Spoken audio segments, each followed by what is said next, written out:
Right, YouTube, it's Shadow KingNazaru. So I'm sorry for the delay on the Q&A. I have been kind of sick lately.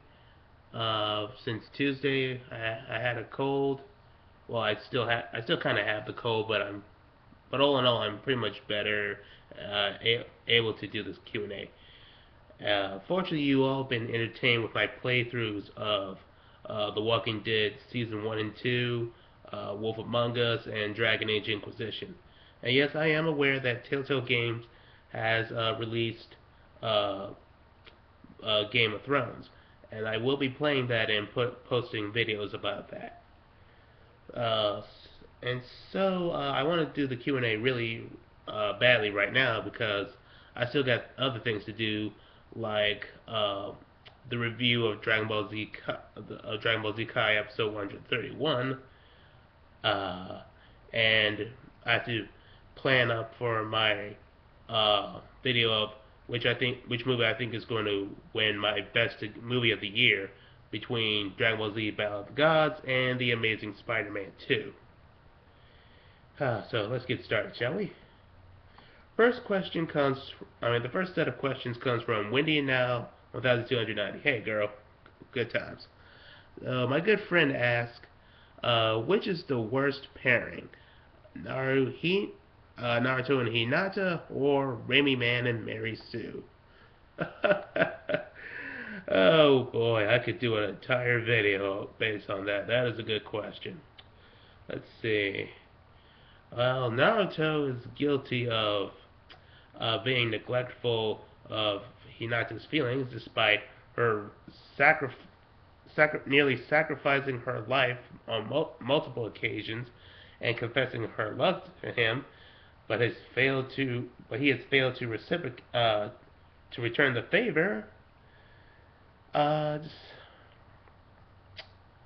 and let's also not forget that recently uh, Naruto said that Obito was an awesome guy when he was attacking Kaguya and the Black Zetsu. You know, Obito, the guy who started a war with the entire world over Ren, that that little girl that he had a crush on that barely even knew he existed, and he also had a hand in the death of his parents, and was responsible for the death of Neji, Hinata's cousin. Our hero, everybody. Hinata, on the other hand, was is not really at fault. She's just underdeveloped in terms of a romantic relationship. But oh no, she's not a bad character. In fact, I would have preferred that she was the main character and she actually developed into a more confident and competent hero. Wouldn't that have been interesting? Uh, as for Raimiman, for all of those you know, I despise Raimiman with a passion.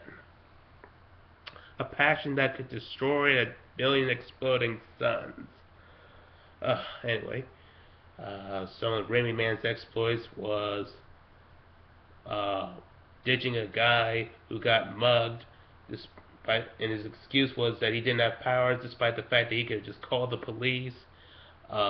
Committing adultery by Kit by trying to convince Mary Sue out of her engagement, and kissing the girl who calls herself Gwen Stacy in front of everybody, including his friend Harry and Mary Sue.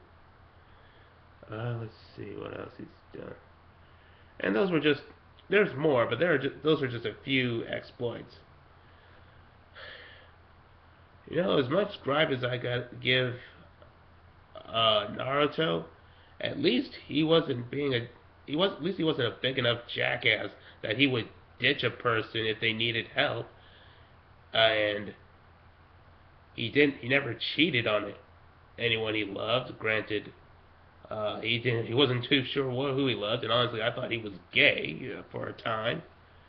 But now they're gonna force the whole Naruto and Hinata relationship into the Naruto the Last movie. God, that's a stupid title.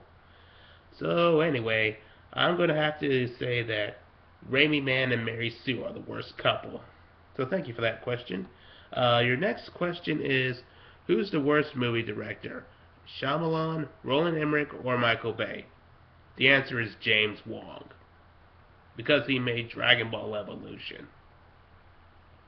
But if I were to pick one of those three, well, Roland Emmerich's movies tend to be sometimes can be bad, or it can be so bad that they're actually and ridiculous that they're funny. Like me and my mom and dad recently saw White House Down, and ironically, it was written by the same person who would later write on the Amazing Spider-Man movies. But they got so ludicrous that it was actually funny. But yeah, so I can't really blame him. And M Night Shyamalan, he just has very uh, poor writing skills and is very pretentious. But he does have some good, sometimes have good concept ideas. And as far as the Last Airbender movie, I could tell that he was at least trying to make a good adaptation, which is more than I could say for Dragon Ball Evolution, which nobody gave a shit about. Uh, then there's Michael Bay. Oh, Michael Bay. What a rancid, horrible person he is. This racist, misogynistic asshole. Yeah. He uses racial stereotypes. Is completely sexist towards women. Has the most asinine things happen in his movies. You can barely tell what's going on them. Uh, okay, it's pretty obvious by now. It's Michael. The answer is Michael Bay with all these problems. The only good movie he's ever made was the original Transformers movie, and that was more due to the writing of Alex Kurtzman and Roberto Orci, and no contribution to Michael Bay whatsoever. Okay, and your third question is, oh, who do you think should be in a crossover with Dragon Ball Z besides